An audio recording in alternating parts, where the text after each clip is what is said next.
Demokrasi Meydanı'na davet ettiğim bir hanımefendiyle tanıştıracağım. Başak Demirtaş, hoş geldiniz. Merhabalar, hoş bulduk. Nasılsınız? İsmail Bey. Teşekkür ederim, sağ olun. Siz nasılsınız? Sağ İyi olun. misiniz? Çok eski bir zamanda sizinle bir Diyarbakır'da görüşmüştük değil mi? Evet, seçim dönemiydi. Seçim Diyarbakır'da, Kervansaray'da, Selahattin'le birlikte. O zaman kızlarınız da vardı. Küçük kızınız değil, büyük. Dilda'ydı, evet. Dilda da gelmişti, babasına bir sarılmıştı. Evet. Delal vardı. Delal artık herhalde vardı. 17-18 Evet. mi oldu? Delal 17 yaşı, yani 17 bitti, 18'e girdi bu sene. Nasıl kızlar? İyiler mi? İyiler onlar da. Delal bu sene yoğun bir tempoya giriyor çünkü üniversite sınavına hazırlanıyor. Evet. Dilda ile ilgili rahatladık çünkü o geçen sene LGS sınavına girdi. Bu sene böyle biraz daha rahatız onunla ilgili ama Nasıl Delal... dersleri? İyiler mi? İyi, gayet iyiler. Güzel. Kitap okuyorlar mı bol? Evet, çok okuyorlar. Öyle mi? Şöyle, yani hani Selahattin onlara kitap önerilerinde bulunuyor. Hatta böyle kitaplar gönderiyor. İşte şu kitapları okuyabilirsiniz diye. Çünkü biliyor yani kızların ne tür kitaplar sevdiğini.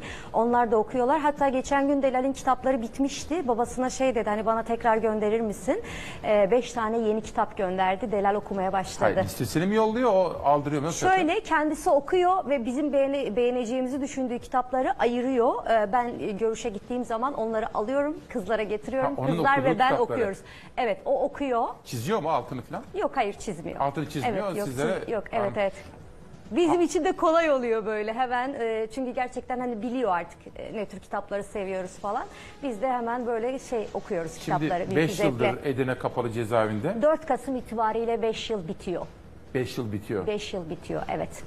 Nasıl görüşme sıklığınız nasıl oluyor? Hani siz oradan Diyarbakır'dan gelip gidiyorsunuz değil mi? Nasıl oluyor? Evet, Diyarbakır'dan geliyoruz, İstanbul'a uçakla, oradan arabayla Edirne'ye devam ediyoruz. Bu görüşme sıklığı pandemiden sonra değişti ve hala maalesef düzelmiş değil. Şöyle, yani biz pandemiden önce haftada, daha doğrusu ayda 4 defa yaklaşık kapalı görüş yapıyorduk ve 3 defa kapalı görüş, 1 defa da açık görüş yapabiliyorduk. Ama bu pandemiden sonra ilk 3 ay hiç görüşemedik zaten. Sonra da ayda 2 defa kapalı görüş yapabildik. Yani Selahattin'le yaklaşık 19 aydır biz açık görüş yapamıyoruz. Öyle mi? Kızlarımız babalarına 19 aydır sarılamadılar. Şu anda sadece ayda 2 defa kapalı görüş yapabiliyoruz. Tabii bunu da anlamak mümkün değil İsmail Bey, çünkü yani her şey bu kadar normalleşmişken hani bırakın açık görüşü, ki açık görüş bile yapabiliriz. Biz hala eski kapalı görüş haklarımızı dahi kullanamıyoruz. Haftada bir olan kapalı görüş haklarımızı kullanamıyoruz. Ayda 2 defa yapabiliyoruz. Dün tweetlere bakıyordum da sizin tweetlerinize de baktım. Öyle bir video çekmişsiniz. Türkiye normalleşiyor, önlemler gevşetiliyor. Cezaevindeki mahkumlar için de böyle bir düzenleme. Maalesef öyle değil. Yani biz şunu görüyoruz, çok üzülerek söylüyorum. Artık bir keyfiyete dönüştü. Neden? Çünkü düşünün, yani 6 yaşındaki çocuklar bile eğitim ve öğretime başladı. Ama Selahattin ve ben diyelim ki ikimiz de 2 aşımızı yaptık. Yani hani açık görüş yapabiliriz artık belki, kapalı görüş daha yapamıyoruz. Yani bunun hiçbir açıklaması, mantıklı hiçbir açıklaması olamaz yani. Şimdi, kapalı görüş hakkının kısıtlılığının kaldırılmaması. Bu da önemli bir mesaj olsun. Evet, Adalet Bakanı'na hani sizin vesilenizle buradan seslenmek istiyorum. Hani gerçekten bize bir açıklama yapın. Neden hala görüş haklarımız eski haline dönüştürülmedi? Bana her gün cezaevlerinden çok sayıda mektup geliyor. Onları evet, okuyoruz. Belli aralıklarla da buradan selam okuyorum. Gönderiyorum evet, çünkü evet. hani bize mektup gönderiyorlar. Dolayısıyla bu mesajı da buradan aktarmış olalım. Çok pardon, bu vesileyle ben de bir selam göndereyim o zaman. Öncelikle hani bizi davet ettiğiniz için çok teşekkür ediyorum. Hem size hem bütün Fox TV ailesine ve bizi izleyen tüm Fox TV seyircilerine de buradan selam ve saygılarımı göndermek istiyorum. Ayrıca cezaevindeki tüm siyasetçilere çok selam göndermek istiyorum. Tabii ki tüm tutuklu ve hükümlülere, Gülten Kışanak, Figen Yüksekdağ, Sabahat Gülser Başkanlara, Bekir Kaya'ya, Selçuk Mızraklı'ya, Osman Kavala'ya ve Selçuk Kozağaçlı şahsında bütün siyasi tutsaklara buradan selamlarımı göndermek istiyorum. Bir de Aysel Tuğluk çok hasta, ona buradan geçmiş olsun dileklerimi iletiyorum. Umuyorum ki bütün siyasi tutsaklar bir an önce özgürlüklerine kavuşurlar ve hasta tutsaklar da dışarıda özgür bir şekilde tedavilerine devam ederler. Yani insani olan böyle, insani açıdan böyle olmalı. Peki. Hasta tutsaklar cezaevinde Şimdi olmamalı. biz tabii her zaman şunu söyleyelim. Burası Türkiye'nin kanalı. Hani dün AK Partili o yetkili de canlı yayına gelmek istiyor da buyursun gelsin dedik. Ben sezon başlarken Doğan Şentürk'le birlikte Ankara'ya gitmiştik. Orada AK Partili yetkililerle de konuştuk. Bakanlar, şunlar bunlar. Burası demokrasi meydanı çünkü Türkiye şunu başarmalı. Sevsek, sevmesek, beğensek, beğenmesek, kızsak da birbirimizle konuşabilmeyi, birbirimizin derdiyle dertlenebilmeyi, birbirimizin yüzüne bakarak eleştirileri ifade edebilmeyi öğrenmemiz gerekiyor. Türkiye hepimizin. Dolayısıyla bu ülkeyi aydınlık yarınlara hep birlikte taşıyacağız. Şimdi ben size bir takım sorular sormak istiyorum. Buyurun lütfen. Sosyal medya mesajları gelsin. Dün bu buluşma için biraz çalıştım. Hani geçmişe doğru baktım. Bu arada geçtiğimiz günlerde Armağan Çağlayan'la yaptığınız yayın çok iyi bir yayındı. Armağan'ı da ederim. kutladım buradan. Çok Ben oradan bir teşekkürler. manşet de aldım. Şimdi bakın böyle kısa kısa biraz sizinle sohbet edelim. Tamam, Sonra biraz olur, Başak olur. Demirtaş'ı tanıtmak istiyorum. Tamam olur. Bizler hukukun işlediği, adaletin olduğu bir ortam için çok çalışıyoruz. Bu nedenle sakın ola ki kendinizi umutsuz, çaresiz ve sahipsiz hissetmeyin. Belki biraz zor olacak ama barışı, demokrasiyi, eşitliği, özgürlüğü ve adaleti mutlaka ama mutlaka sağlayacağız diyor Demirtaş. Evet, yani Selahattin şu anda zaten tüm bunlar için içeride. Yani bütün bu değerlerle ilgili barış için mücadele ettiği için şu anda içeride. Yani kişisel bir mesele yüzünden Selahattin şu anda içeride değil. Dolayısıyla derdimiz evet Türkiye ve Türkiye'de barışın ve demokrasinin gelmesi. Bunun için mücadele ediyoruz. Selahattin içeride de mücadelesini sürdürmeye devam ediyor Bir her şey türlü. soracağım. Morali nasıl? Gayet iyi. Pazartesi günü gördüm onu da. Bu pazartesi. Evet, bu pazartesi günü gördüm. Morali gayet iyi. Gittiğimde zaten ben ondan moral alıyorum her seferinde. Öyle mi? Evet. Ne diyor? Valla işte böyle bütün her şeye dair, hayata dair her zaman umutlu bir insan. Hiçbir zaman umudunu kaybetmiyor. Zaten umudunuzu kaybettiğiniz zaman vazgeçmiş oluyorsunuz her şeyden. Dolayısıyla Selahattin hem dik duruyor hem de morali çok yüksek hem de sürekli geleceğe dair umutlu. Umutlu mu? Umutsuz olmak için hiçbir neden yok bence de yani. Peki. Geçelim. Türk, Kürt, bütün halkımıza naçizane tavsiyem şudur. Nefret diline, ayrımcı politikalara prim de vermeyin, boyunda eğmeyin. Koşullar ne olursa olsun her zaman akıl ve sabırla hareket edelim. Öfkeyle değil, birlikte yaratacağımız ortak vicdana sığınalım. Şimdi bu Selahattin Demirtaş'ın eskiden de söylediği, o seçim kampanyasında da çok dile getirdiği bir kavramdı. Böyle öfkelenmiyor mu? Mesela hani hırslanmıyor, öfkelenmiyor. Daha böyle duygusu, düşüncesi, hissiyatı. Şöyle söyleyeyim, inanın ki öfkelenmiyor ve hani hiç kindar bir insan değil. Hatta çocuklara yazdığı mektupta da bunları sürekli dile getiriyor. Çünkü sonuçta çocukları yani hani kızlarımız babalarından 5 yıldır uzaktalar ve 5 yıldır babaları cezaevinde. Gençler hani duyguları çok daha yoğun olabilir bizlere göre. Belki öfke, belki kin olabilir. Hani olan bitene, bize yapılan bu haksızlıkları yapanlara karşı. Ama Selahattin sürekli hayır kızım, asla kindar olmayalım. Evet öfkelenelim ama hani kindar olmayalım diye hep böyle mektuplarında da öğütlerde bulunuyor, önerilerde bulunuyor. Evet. Geçelim. Özellikle bazı şehirlerimizde aşı olma oranı çok düşükmüş. Aşı olmaktan endişe duyan tüm halkımızdan özel ricamdır. Aşınızı mutlaka yaptırın. Söylentilere inanmayın, bilime güvenin. Şimdi Başak Hanım, ben o haritaları ilk günden itibaren yayınlarken üzüntümü dile getirdim. Diyarbakır'ımıza, Mardin'imize, Urfa'mıza, Batman'ımıza, Bitlis'imize, Siirt'imize baktığım zaman aşılama oranları düşük Evet, çok geliyor. düşüktü. Siz aşınızı olmuşsunuz. Biz Twitter'da olduk, gördüm. evet. 2 doz mu oldunuz? Ben evet 2 doz oldum. Hatta Delal 2 doz oldu, büyük kızım 17 yaşında. Küçük kızımız Dılda da ilk doz aşısını vurdu. O da oldu. O yüzden hani Lütfen buradan seslenin. buradan herkese seslenmek istiyorum. Evet, bilime güvenelim, aşımızı olalım. Sadece kendimiz için değil, herkes için ve sevdiklerimiz için mutlaka aşı olalım. Çok önemli. Bravo. Bakın şu tweet'i dün gördüm. Ben de 2. doz aşımı yaptırdım. Sağlıklı günlerde hep birlikte kavuşmak dileğiyle lütfen aşımızı olalım diyor. Ben de size teşekkür ediyorum. Rica ederim, bu bizim görevimiz.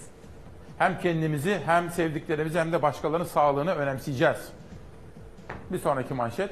Merhabalar. Fırsat buldukça sizlere kitap önerisinde bulunmaya çalışacağım. Kitapları boş zamanlarınızda okumayın. Kitap okumaya zaman ayırın. Zamanınız dolu dolu geçsin. Boş zamanlarda başka şeyler yapın bence diyor. Şimdi siz bana bir kitap getirdiniz mi? Evet getirdim.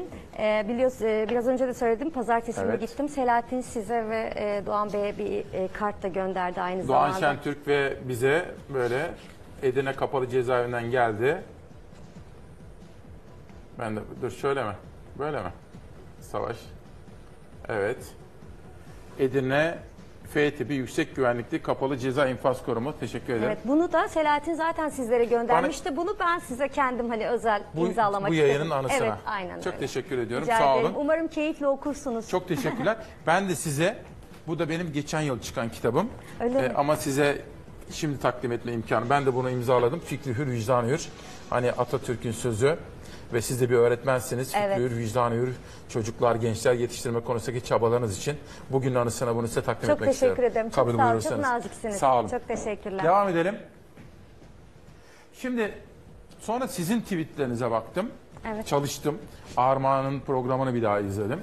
Şimdi bu benim dikkatimi çekti. Sonra Savaş dedim ki Savaş bu kısmı da verelim. Kendinizi insan, öğretmen, evlat, eş, anne olarak tanımlıyorsunuz. Başak Demirtaş'ı nasıl tanımlayacağız? Evet, her şeyden önce insanız biz.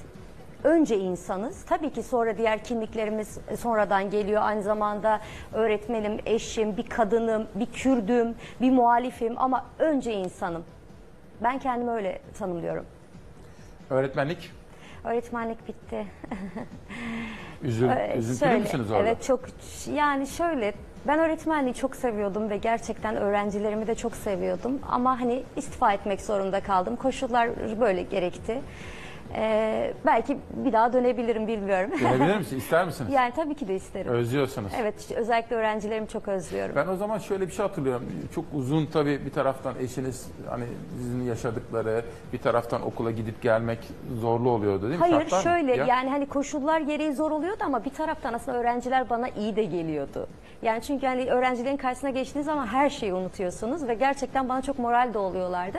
Ama tabii ki koşullar gereği böyle olmak zorunda oldu. Çünkü Selahattin Edirne'deydi ve gerçekten hani bir devlet kurumunda çalışan bir memursanız zorlanıyorsunuz. Yani devlet size programını ona göre ayarlamıyor ve ayrıca hani öğrencilerim de gerçekten mağdur olmasını istemedim. Bir yere kadar evet iyi götürdüm, onları mağdur etmedim.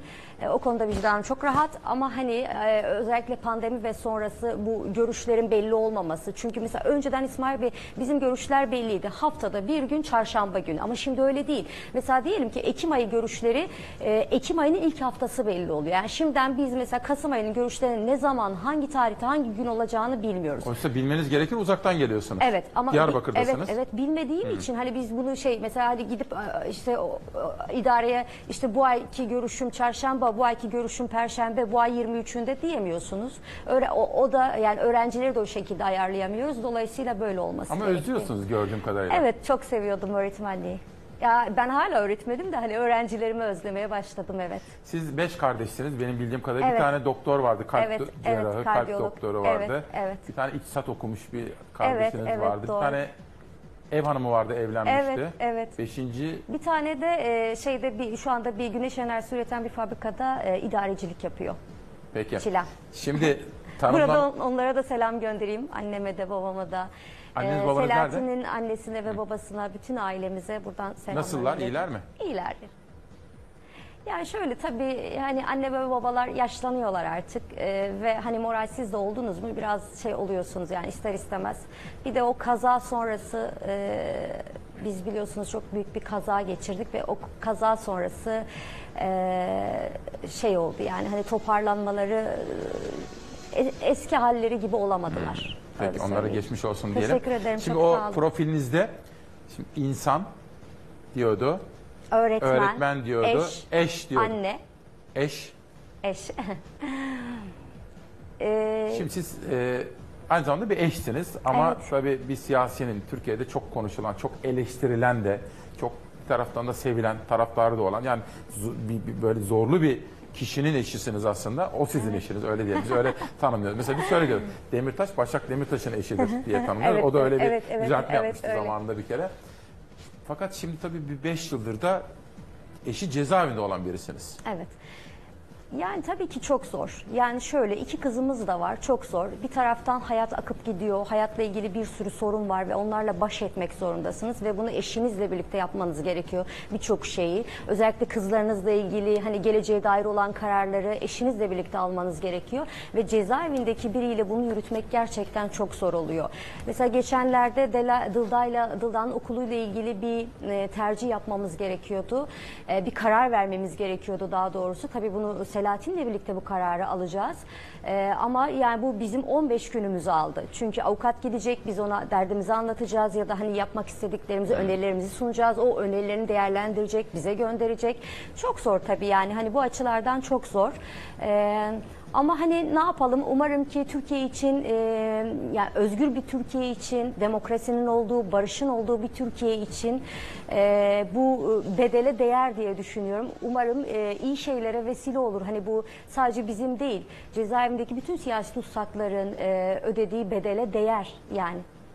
Şimdi çok teşekkür ediyorum. Bir reklam arasına gideceğiz. Değerli izleyenler, tabii siz beni yakından tanıyorsunuz. Artık 9 yıldır her sabah 3 saat boyunca birlikteyiz hafta içi. Yani meselelere yaklaşımımı,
yorumları, soruları, eleştirileri de takip ettim. Kendisiyle sohbete devam edeceğiz. Bunun dışında bugün İstanbul'un emperyalist güçler tarafından işgal edilmesi ve Atatürk'ün geldikleri gibi giderler demesi, tam da bugün 6 Ekim'de İstanbul esaretten kurtulduğu ilk kuşakta ve ikinci kuşakta haberleri aktardım.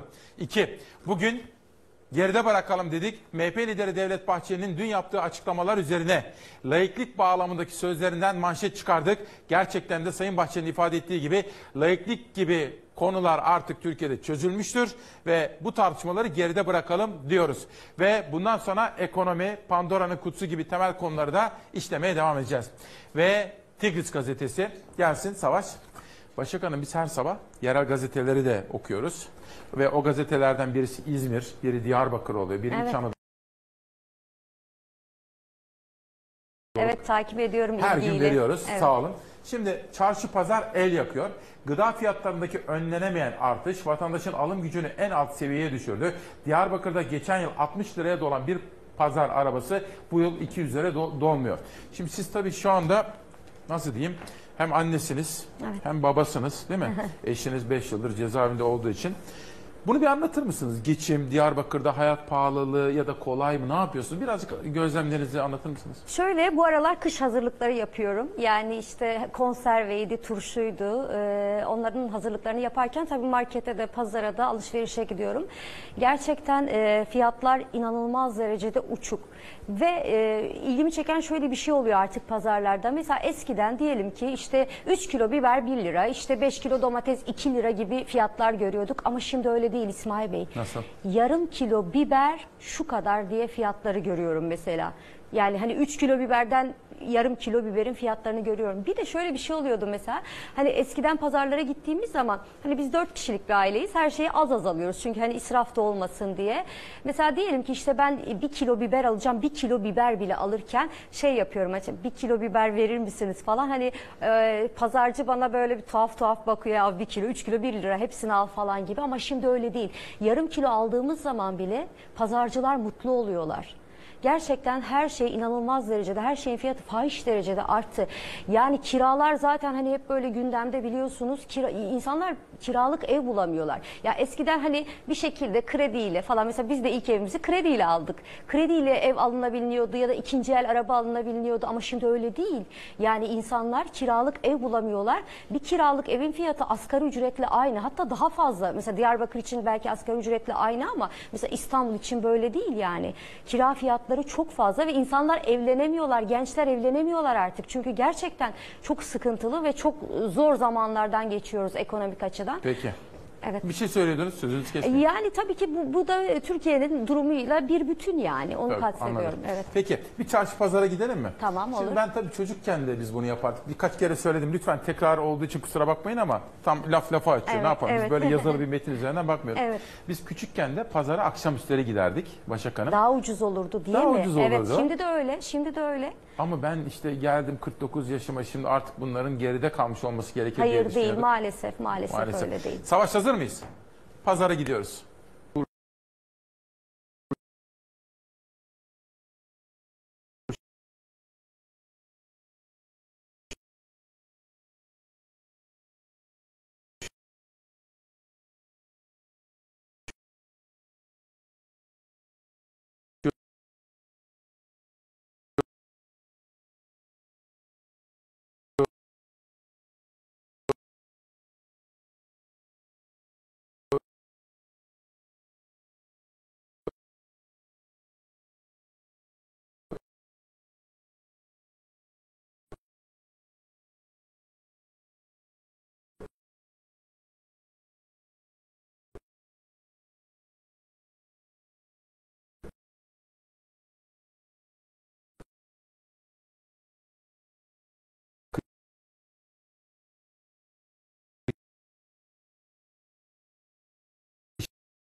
Mesela? Şöyle turşu, ben özel bir turşu yapıyorum ve yiyenler de çok beğeniyor. Böyle sevdiklerime de gönderiyorum. Bizim Diyarbakır'da sonbaharda çıkan şire üzümü var. Ben mesela turşuyu sirkeyle falan yapmıyorum. Şire üzümü var ve çok kısıtlı bir sürede çıkıyor ve bitiyor. Şire üzümüyle turşuyu basıyorum ve doğal olarak sirke belli bir zaman sonra sirkeye dönüşüyor. Ve hani insanlar da bilmiyorum çok beğendikleri için ben de böyle çok yapıyorum. Dolayısıyla pazarda mesela bu sene turşu turşu malzemelerinin fiyatları inanılmaz derecede yüksek. Kornişon 10 liraydı mesela, geçen gün aldım. Kıtı dediğimiz bizim Diyarbakır'da böyle kornişona benziyor, beyaz bir böyle salatalık gibi bir şey, sebze. Mesela onlar 8 liraydı. Havuç 5 liraydı. Yani fiyatlar gerçekten inanılmaz pahalı. Siz salça ne yapıyorsunuz? Salça domatesden yapıyoruz. Domatesten. Evet, domatesden yapıyoruz. Mesela bir arkadaş var. O böyle hani geçimini de turşu yaparak sağlıyor. Normalde o da üzümle kuruyordu turşusunu. Geçenlerde sohbet ettik. Dedi ki yapamayacağım yani. Çünkü şire üzümünün kilosu şu anda 10 lira. Normalde eskiden daha hesaplı oluyor diye de mesela şire üzümünden yapıyorduk. Mesela sirkeye göre daha hesaplıydı. Ama şimdi öyle değil. Şire üzümünün kilosu Diyarbakır'da şu anda 10 lira. Yani fiyatlar inanılmaz Hayat derecede pahalılığı çok artmış fahiş. durumda değil mi? Bir şey soracağım. Çok sorun var da. Buyurun Şimdi bu lütfen. kitabı bana bugün anısına siz imzaladınız. Bu canlı yayın anısına 6 Evet, Ekim. Efsun. Şöyle de gösterelim. Efsun tabii daha doğal olarak okumadım. Evet. Bir keresinde Bülent Arınç mıydı tavsiye etmişti? Evet, Devran'ı Devran'ı tavsiye evet. etmişti de çok kıyametler kopmuştu değil mi? Bayağı konuşulmuştu. Efsun'da ne anlatıyor Demirtaş? Yani şöyle, Efsun'da Efsun üç kuşağı anlatan bir romandan oluşuyor. Çok renkli karakterler var. İşte değişik değişik kadınlar var. Renkli kadın karakterler var. Hayatın içinden olan insanları anlatıyor ve 3 kuşaktan bugüne kadar gelen, belki de hani değişmesi gereken ama her şeye rağmen değişmeyen bir hayat hikayesini anlatıyor. Yani ve bir olayın hakikatin farklı insanlar tarafından farklı anlatıldığı bir olay Efsun. Çok fazla da detaya girmeyelim isterseniz, Peki. spoiler vermeyelim. Sadece şunu sorayım Başak Hanım. Şimdi Selahattin Bey cezaevinde ve Evet. 5 yıl Evet, Kasım'da doluyor. evet. Nasıl yazıyor? Yani el yazısıyla yazıyor. Yani o süreci bir anlatır mısınız? Evet, Selahattin yaklaşık 5 yıldır cezaevinde, bu 4. kitabı Efsun. Selahattin içeride sanatla, kültürle, edebiyatla uğraşarak biraz da hapsedilmeye karşı belki bir hani irade savaşı da yürütüyor. Yani evet, etrafında 4 duvar örüldü ama bu 4 duvarı bu şekilde üreterek de biraz anlamsızlaştırıyor ve etkisiz hale de getiriyor diyebiliriz. Zor şartlar altında tutuluyorlar. Tabii ki cezaevinde bir kitap yazmak hani normal dışarıda yazan birine göre çok daha zor oluyor diyebilirim. Ama hani Selahattin bir açıdan da şöyle, hani siyaseti yapma biçimi olarak hani sadece politik araçları kullanmıyor. Sanatı, edebiyatı da kullanarak, çünkü şöyle, yani Selahattin hayatı ve mücadeleyi bir bütün olarak ele alıyor. Dolayısıyla sanat ve edebiyatı bundan hani farklı bir kulvarda değerlendirmiyor. Şöyle diyor mu mesela, şimdi hayatının kıymetli bir 5 yıl işte bir eşinden, Evet. 2 kızından, annesinden, babasından, sevdiklerinden, işte mavi gökyüzünün altında olmaktan uzakta ya şimdi. Evet. Şöyle mi düşünüyor ya da şimdi 2 tane ihtimal var. Ya bir, ya nereden girdim bu işlere, ben işte hayatımı yaşayabilirdim, 5 yıldır cezaevindeyim mi diyor, yoksa seçtiğim hayatın bana getirdiği bir bedel bu, ben bunu ödüyorum mu diyor. Yani orada nasıl? Evet, hiçbir zaman Selahattin hani ben pişmanım yaptıklarımdan, hani neden cezaevine girdim, işte dışarıda olsaydım daha iyiydi, asla demedi. Ben de demedim, biz de aile olarak hiç öyle bir şey demedik. Yani Türkiye'de biraz böyle, yani hani Kürtseniz, hani biraz da muhalifseniz bedelleri oluyor. Yani hani tarihimizde bu böyle İsmail Bey, maalesef. Aslında Keşke şöyle olmasa. söyleyeyim, hani bütün siyasi tartışmalardan bağımsız olarak söyleyeyim, bizim ülkemizde ta öteden beri, sadece Cumhuriyet dönemi değil, Evet. okuyan, düşünen, soran, sorgulayan, Evet. işte sadece Türk-Kürt bağlamında değil, ve ben Demirtaş Yani bağlamında hani, da söylemiyorum. evet. Genel itibariyle Evet, bizim doğru, ülkemizde doğru. gazetecilere bakın, cezaevlerinde çok ömürler Evet. geçirmişlerdir. Dünya çapında bir şairimiz Nazım Hikmet uzun yıllar cezaevinde kalmıştır. Evet. İşte biz ama bunları aşmamız gerekiyor. Benim buradaki söylemek istediğim. Bir tiyatroya götüreceğim şimdi sizi. Tamam, olur. Bir arşiv görüntüsü. İşte içinde Selvi Kılıçdaroğlu var. Dün çalıştım da baktım neler var neler yok. Savaş'tan bunu rica etmiştim. Şimdi bu fotoğraf. Şimdi bakın burada 4 tane kadın var. Dilek İmamoğlu var. Başak Demirtaş, Selvi Kılıçdaroğlu ve Canan Kaftancıoğlu var. Bu geçen yıl 11 Ocak'ta çekilmiş. Evet. Bir görüntüleri hatırlayalım. Biraz sohbet Tamam, etmek tamam, istiyorum. olur. Verelim arkadaşlar. Dayanışma her anlamda insana umut veriyor, güç veriyor ve moral veriyor gerçekten.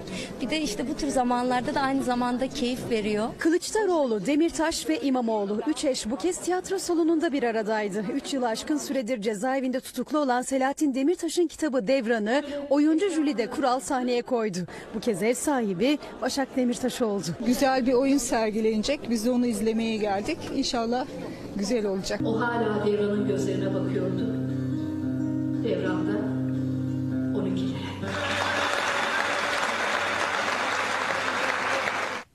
İyi ki doğdun.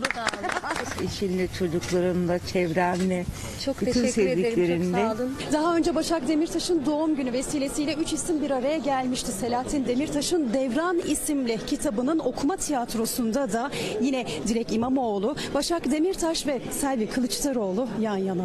Dilek Kaya İmamoğlu'na büyük oğlu Selim İmamoğlu da eşlik etti. Kadir İnanır da en ön sıralardaydı. CHP İl Başkanı Canan Kaftancıoğlu'yla HDP eş genel başkanı Pervin Buldan ve 2 ay önce hak ihlali kararıyla cezaevinden tahliye olan eski milletvekili Sırrı Süreyya Önder de izleyiciler arasındaydı. Jülide Kural elinde Selahattin Demirtaş'ın kitabı Devran'dan bölümler okudu. Müzisyenler de satırlara eşlik etti. Böyle bir günde, böyle bir ortamda yeniden bir araya geldiğimiz için çok mutluyum. Ağustos ayında daha önce bir araya gelen 3 eş o gün bir araya geleceklerinin sinyalini zaten vermişti. İmamoğlu, Demirtaş ve Kılıçdaroğlu diğer siyasi isimlerin eşlerine de üstü kapalı mesaj gönderdi. Bu çerçeveyi daha genişleyerek görebilir miyiz ilerleyen zamanlarda? Belirli periyotlarda bir araya geleceğiniz anlamını taşıyor mu? Mümkün olabilir. Neden olmasın? Daha da geniş fotoğraflarla. Tabii ki. Şimdi ben bir bayramdaydı. Evet. Selvi Hanım'ı da gördüm. Selvi Kılıçdaroğlu'na bayramlaştık eşiyle ve kendisiyle de. Sonra laf açarken sizle de zaman zaman görüştüğünü söyledi. Bir kadın dayanışması sergilediğini duydum. Evet, doğrudur. Onlarla görüşüyoruz. Hem Selvi Hanım'la hem Dilek Hanım'la görüşüyoruz. Bayramlaşıyoruz. Bazı özel günlerde, zor günlerimizde birbirimizi arıyoruz. Dayanışma dileklerimizi birbirimize iletiyoruz. Hatta daha dün konuştum. Hem Selvi Hanım'la hem Dilek Hanım'la. Selahattin'in kitabını onlara hediye etmek istediğimi, göndermek istediğimi söyledim. Adres istedim. Bu vesileyle de işte konuşmuş, biraz muhabbet etmiş olduk. Tamam, peki. Şimdi bu kitabın yazılış hikayesini bir parça daha anlatırsanız teknik olarak. Çünkü Demirtaş bunu nasıl yazıyor? Evet. Sonra size nasıl iletiyoruz? Bu nasıl kitaba dönüyor? Nasıl edit ediliyor? Hani dışarıdaki bir insan için tamam da ama içeride içerideki. nasıl oluyor? Şöyle, Selahattin'in ilk önce el yazısıyla bize gönderiyor yazdıklarını. Şöyle oldu aslında, pandemi döneminde yazdı bu kitabı ve pandemi döneminde ilk önce çocuklara hem kendi gençlik anılarını hem böyle çocukluk anılarını ilk önce bize anlatmaya başladı. Çocukların da ilgisini çekti tabii. Hani özellikle Delal bu sene üniversiteye hazırlanıyor. Babası üniversitede neler yaşamış. Dılda da işte hani çocuklukla ilgili anıları falan Dıldan çok hoşuna gidiyordu. Hatta Dılda dedi ki bir gün babasına, baba dedi ya sen gerçekten bunların hepsini bütün detaylarıyla hatırlıyor musun? Çünkü bize böyle hikaye gibi yazıp gönderiyordu. O da şey dedi, tamam itiraf ediyorum, arada tamamladıklarım falan oluyor. Sonra derken 3 ay sonra bir kitap yazmak istediğini söyledi ama hani eğer asistanlığını kabul edersek böyle bir teklifle geldi bize. Siz de kabul ettiniz. Biz de tabii büyük bir memnuniyetle kabul ettik. Siz ve 2 kız. Evet, 2 kızımız. Sonra el yazılarını gönderdi bize. Biz işte Delal'le birlikte özellikle o el yazılarını bilgisayara geçtik. Sonra biz ona tekrar gönderdik. Tabii şimdi şöyle bir şey, Selahattin'le çalışmak çok keyifli ama bir açıdan da çok zor. Neden? Çünkü Selahattin çok özenli, itinalı. Yaptığı bir işi hani gerçekten çok özen göstererek yapıyor. Biz de böyle hani ona mahcup olmamak için ne kadar hani her şeyi iyi yapmaya da çalışıyoruz. Mesela bize gönderiyor el yazılarını. Biz de diyoruz ki hani bir an önce bilgisayara dökelim, ona gönderelim ki tekrar. Çünkü cezaevi koşullarında zor oluyor. Ona ulaşması 15 gün, orada okuma yapıyorlar, hemen de vermiyorlar. Yani orada bir okuma komisyonu var. Mesela onu gönderiyor, gelirken tekrar böyle biraz süreç uzuyor. Dolayısıyla hani biz evde artık hani bu süreci bari biz kısaltalım diye Delal'le planlamalar yapıyorduk. Mesela Delal'in okulu da var. İşte hafta sonu 15 sayfayı işte 4 saatte ya da 5 saatte bitirebiliriz diye. Sonra ona gönderdik, o bize gönderdi. Bir de bu hikayede geçen mekanlarla ilgili bizim bazı araştırmalar yapmamızı istedi. Çünkü onun görmediği mekanlardı. Mesela Beyrut, Girit, işte Edremit, o mekanlara ait kültürel özellikler, işte bitkiler, bunlarla ilgili biz görsel hazırladık. Tabii ki oralara gidemedik. Hani belki normalde oralara gitmek de gerekiyordu pandemiden, hani romanın daha böyle gerçekçi olması için. Ama tabii teknoloji çok gelişkin. Google Maps'ten işte ben ve kızlar görseller hazırlayıp Selahattin'e gönderdik. Ve Selahattin de hani bunlara şey yaparak bunlarla kitabı yazmış oldu. Yani siz aslında edit etmişsiniz kitabı. Beraber yazmışsınız gibi sanki. Beraber yazdık ve ben Selahattin Bey, şöyle siz ve 2 hissettim. kızınız. Yani belki kızlar hani birlikte Beyrut'u gezdik, birlikte Girit'e gittik belki, birlikte Edremit'e gittik. Yani hissiyatımız biraz oydu. Yazarken de hani çok Peki. keyifliydi diyebilirim. Umarım çıkınca oralara özgür bir şekilde gitmek en kısa sürede mümkün olur. Bir manşet gelsin. Bugün Pencere gazetesinde Avrupa İnsan Hakları Mahkemesi'nin verdiği bir karar, Adalet Bakanlığı'nın bir uygulaması ve bir manşet vardı Demirtaş'la ilgili. O haberi size bir sormak istiyorum. Çünkü Avrupa İnsan Hakları Mahkemesi hep hani söylüyorum ya, bizler hepimiz bir ülkenin vatandaşlarıyız ve güzel günler göreceğiz hep beraber bu ülkede. Hukuk bizim başka bir şeyimiz yok, başka bir değerimiz yok, yani bundan daha değerli bir şey yok. Şimdi bakın, AİHM'in Demirtaş kararı, mahkemeye gizli yazıyla gayri resmi tercüme. Ben bunu 8 kuşağında okudum, bu Duvar gazetesindeki bir haber. Eski AİHM yargıcı Rıza Türmen'in de yaptığı açıklamalar var burada. Fakat ben size şunu sormak istiyorum, genel ilkeler bağlamında. Tekrar edelim. Görülmekte olan davalara müdahale etmek istemeyiz hiçbir şekilde. Yani hiçbir zaman yapmadık bunu. Yani durum nedir? Çıplak durum. Avrupa İnsan Hakları Mahkemesi'nin verdiği karar, Demirtaş'ın tutukluluğu ve bizim hükümetimizin, Adalet Bakanlığımızın buradaki tutumu.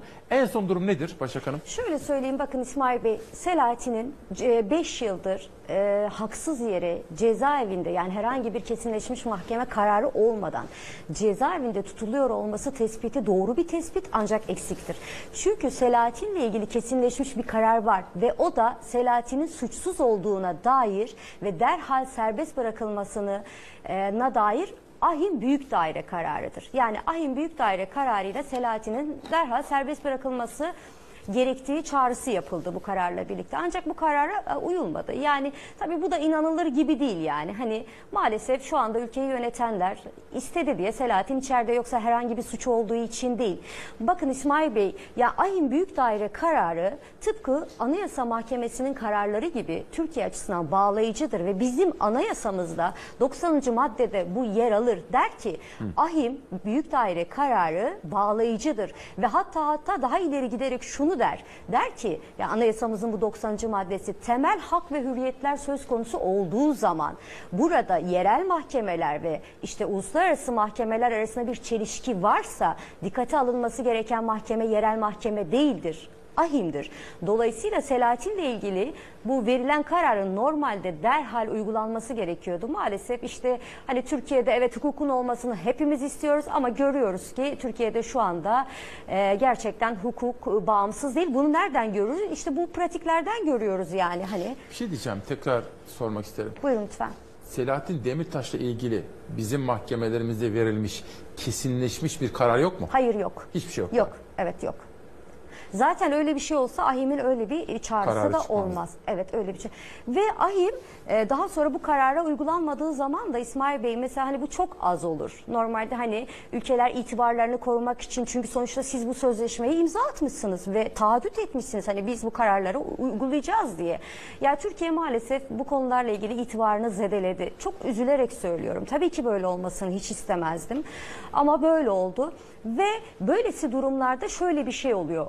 Avrupa Konseyi Bakanlar Komitesi oluyor ve Avrupa Bakanlar Komitesi bu kararla ilgili bu kararı nasıl gerçekleştireceği, yani o taraf devletin bu kararı nasıl gerçekleştireceği ile ilgili bir takip ediyor.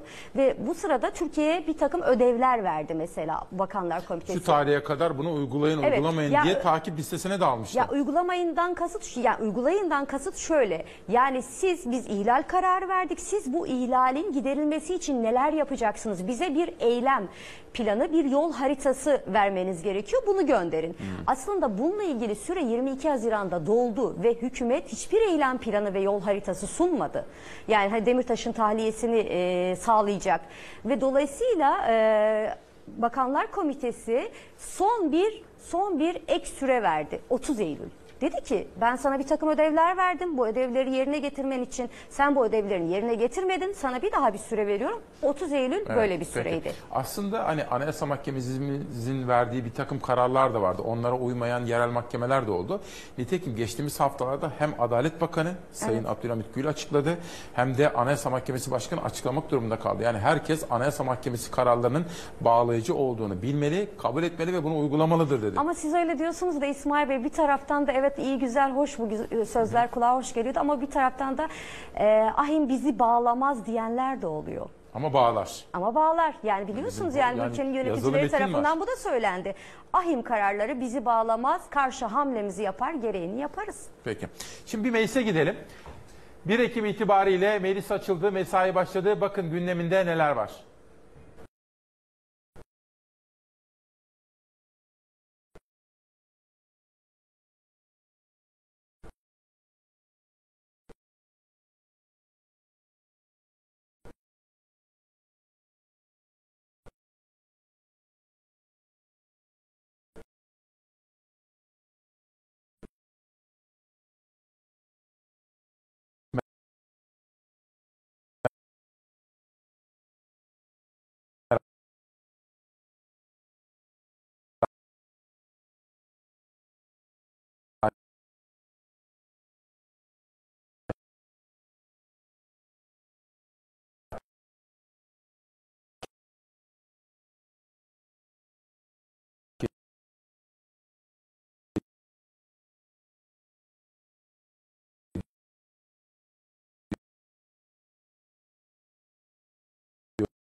Ben merak edince insanlar, izleyicilerimiz de bunu görsünler istiyordum. Fakat bir siyasi soru sormak istiyorum size. Şimdi HDP bağlamında bir şey sormak Evet, istiyorum. buyurun lütfen. Şimdi HDP geçtiğimiz günlerde bir tutum belgesi açıkladı, bir manifesto diye söylediler. Ve Demirtaş'ta Selahattin Bey avukatları aracılığıyla Edirne'den gönderdiği mesajda Evet. HDP'nin, Kılıçdaroğlu da böyle bir cümle kullandı. Türkiye'nin sorunlarına çözüm için muhatap HDP'dir bağlamında. Yani siyaseten bu işleri çözeceğiz diye. Bunu sorsam size nasıl yanıt verirsiniz? Şöyle söyleyeyim, ben de HDP'nin bu tutum belgesini gerçekten büyük bir takdirle karşıladım. Çünkü hani yıllardır bütün baskılara rağmen HDP gerçekten Türkiye'nin demokratikleşmesi için büyük bir çaba sarf ediyor. Bu çok kıymetli. Bakın İsmail Bey, ben Diyarbakır Liceli Kürt bir kadınım. Ve Türkiye Cumhuriyeti vatandaşıyım. Ve bütün kimliklerimle barışık yaşamak istiyorum. Yani evet, Türkiye Cumhuriyeti hepimizindir ama onu ancak demokrasiyle yüceltebilirsek birlikte, eşitçe ve kardeşçe yaşayabiliriz. Yani herkesin kendi dili ve kültürüyle barış dolu bir hayatta yaşamaya hakkı var. Dolayısıyla umarım ki yani HDP'nin bu tutum belgesi de buna büyük bir katkı sunar. Teşekkür ediyorum. Sağ olun. Bir de dün tam sizin bulunduğunuz yerde İyi Partili bir isim vardı. Daha doğrusu Nigar Hanım vardı. Nigar evet. ve eşi vardı. Nigar Dikbayır ve Ümit Dikbayır vardı. Onlar da çarşı pazar dolaşıyorlar. Hayat pahalılığını gündeme getiriyorlar. Bir şey mi diyecektiniz? Evet, izledim dünkü İzlediniz mi? programınızı. Onu da bir izleyelim arkadaşlar, hatırlayalım.